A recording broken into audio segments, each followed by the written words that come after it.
જય સ્વામિનારાયણ. દાદાના દરબારમાં લીલોડા લીમડા નીચે ભગવાન સહજાનંદ સ્વામી પરમ કૃપાળુ આપણો બાપ એ બેઠા હતા. એ વખતે એક બ્રાહ્મણ આવ્યા, ચિત્રે હાલ દશા, વૃદ્ધ શરીર, માથે પાઘડી બાંધેલી, દંડોત પ્રણામ કર્યા, મહારાજને પગે લાગ્યા. પછી ધીમેકથી પાઘડી કાઢી પગમાં ભરાવી એનો છેડો કાઢ્યો અને એને ખોલ્યો. પણ ખોલવા જાય તોય પાઘડીના લીરા થતા જાય. આટલી સડેલી પાઘડી જાળવીને ખોલવી પડે, પણ આમ ગાંઠ ખોલે ને તોય તૂટતી જાય એવી પાઘડી.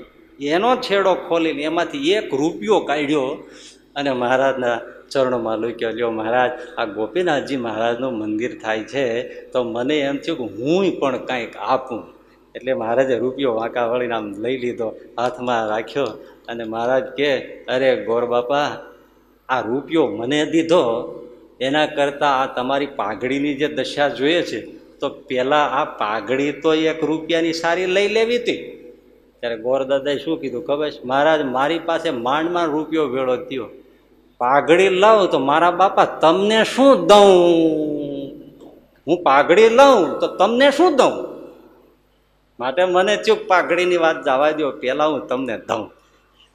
દઈ દીધા જેવું છે એમ સમજીને જે આપે એ શ્રેષ્ઠ દાન છે. જોજો, વાત નાની લાગે પણ ન થાય. થાય બહુ કઠણ છે બાપા.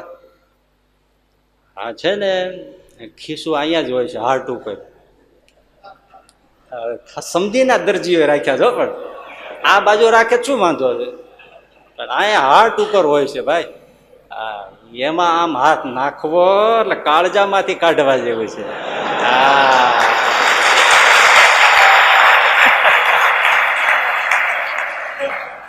ખિસ્સું તો હોય 3 ઇંચનું જ ઊંડું, પણ આમ જે કાઢીને આમ કરવું ને એ બહુ તકલીફ, જીવમાં જીવ જતો હોય એવું લાગે, એવું લાગે. એટલે આને શું કહેવાય? ખિસ્સું. શું કહેવાય?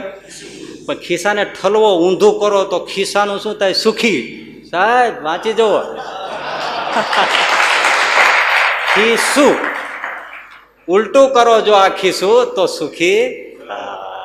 એટલે દાન કરી લેવા જેવું છે એમ સમજીને દાન કરે એ શ્રેષ્ઠ દાન છે અર્જુન.